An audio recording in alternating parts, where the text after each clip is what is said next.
Aí, ferinha, como é que você está? Muito obrigado por estar aqui na aula. Obrigado por ter assistido essa playlist aí, essa primeira parte de misturas homogêneas. E vamos para a mistura heterogênea daqui a pouco, tá? Então, olha só. Agora, nessa aula, eu quero fazer um aprofundamento bacana para você, que é o seguinte. Todos os métodos que a gente viu aí para cima que eu falo, que está na playlist, né? Espero que você esteja na playlist. Todos os métodos que a gente viu nas aulas anteriores, a gente, na verdade, foi métodos físicos, não foram métodos químicos, né? Porque os métodos químicos, eles são mais caros, porque vai envolver reações químicas, né? E aí eu quero fazer um aprofundamento para você. Você lembra da nossa aula de mistura eutética? Vou botar aqui, ó, mistura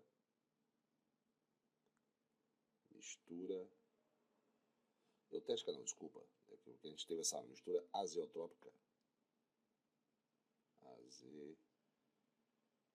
Azeotrópica. Lembra dessa aula? Lembra que na mistura azeotrópica, uma das características dela é justamente as substâncias terem ponto de ebulição constante, ou seja, não varia? Lembra disso? Pois é. Nessa aula de hoje, a gente vai estudar métodos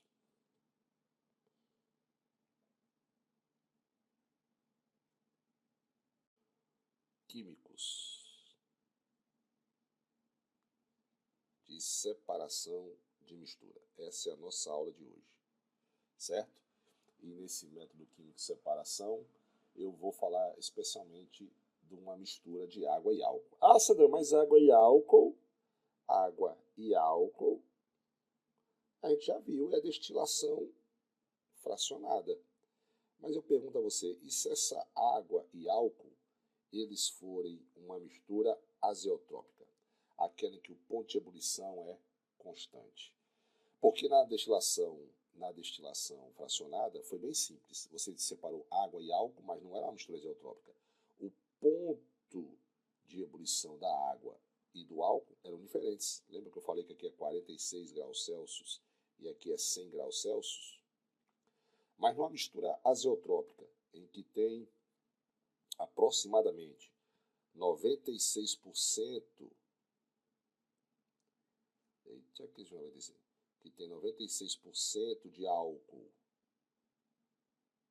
e 4% de água, como é que você vai separar pela diferença de ponto de ebulição uma mistura em que o ponto de ebulição é constante, né? Como é que você vai fazer isso?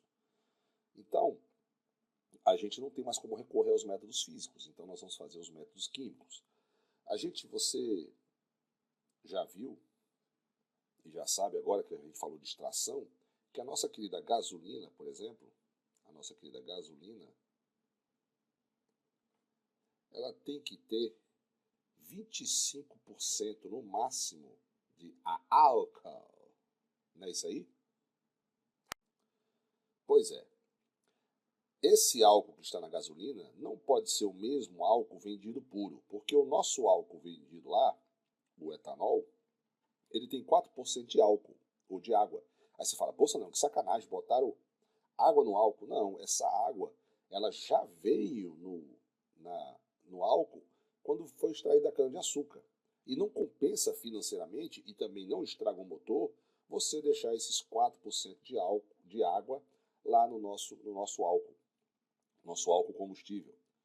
Agora, quando você vai botar na gasolina, aí, meu amigo, você tem que tirar essa água. E aí, como os métodos físicos não resolvem, nós vamos para os métodos químicos. Vamos lembrar aqui de algumas misturas azeotrópicas, só para a gente fazer uma lembrança aqui de introdução à química, né? Por exemplo, são exemplos, além de água e álcool, você tem acetona e metanol,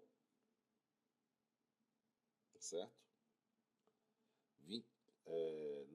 86,5% de acetona e 3,5% de metanol. Você também tem outro exemplo, o álcool etílico,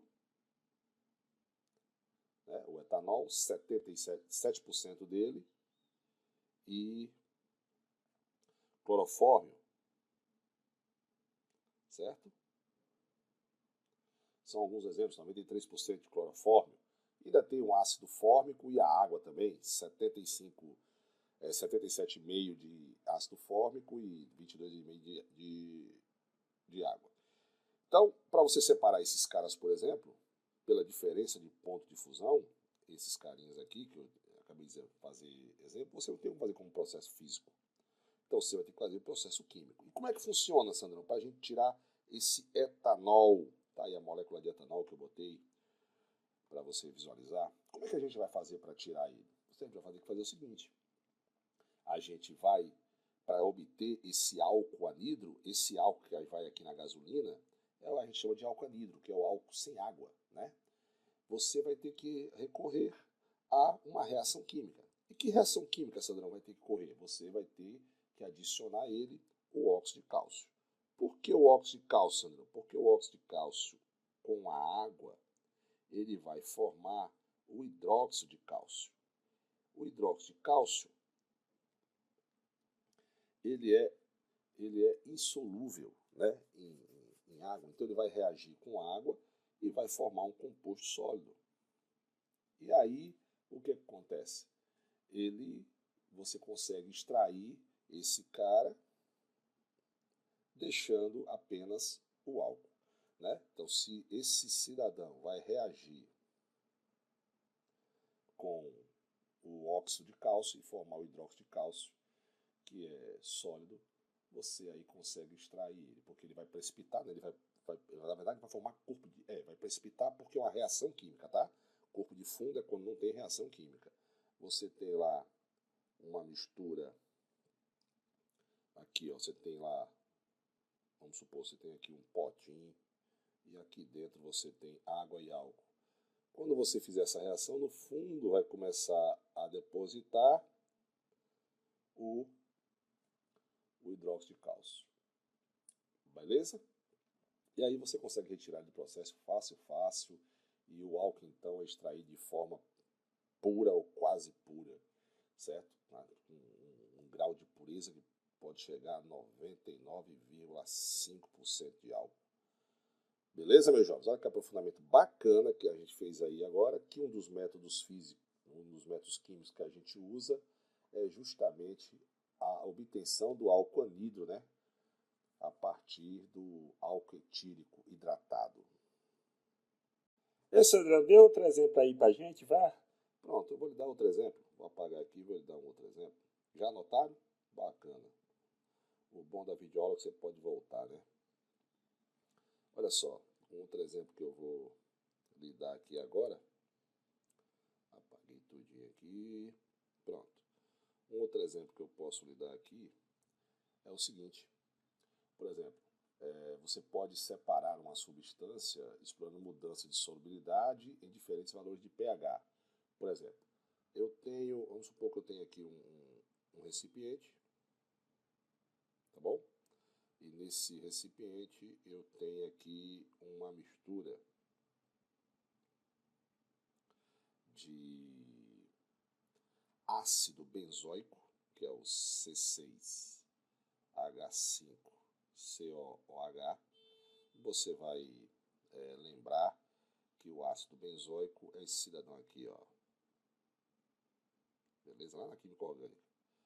E você tem o benzeno, que é o C6H6, que é justamente o anel benzeno aqui, ó, o benzeno, certo? Como é que você faz? Você quer separar os dois, né? Você pode utilizar uma solução aquosa de NaOH. NaOH aquoso, ou seja, em água. Ô, Sandrão, como assim? Como é que vai acontecer? É fácil. Esse carinha aqui, ó,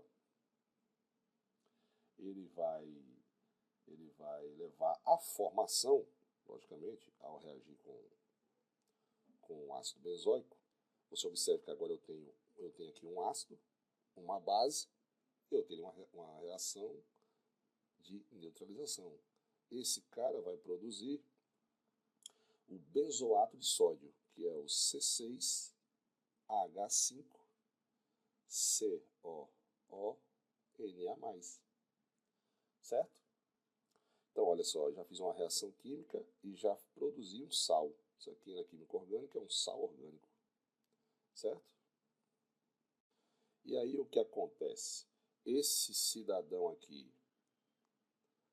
esse benzoato de sódio, ele é a fração aquosa mais densa, ou seja, a densidade dele é maior, então ele vai se depositar no fundo do recipiente, né? Porque depois você vai ter aqui um cara embaixo, mais denso, e vai ter um cidadão em cima, menos denso, certo? Esse cara mais denso é justamente o sal, certo? E a parte menos densa é justamente o benzeno, né? Beleza? Que por decantação, porque se o cara se depositou no fundo, você agora tem uma mistura heterogênea, né? Se o cara se depositou no fundo, é porque ele decantou, né? E aí, você usando aquele funil de decantação, você consegue separar.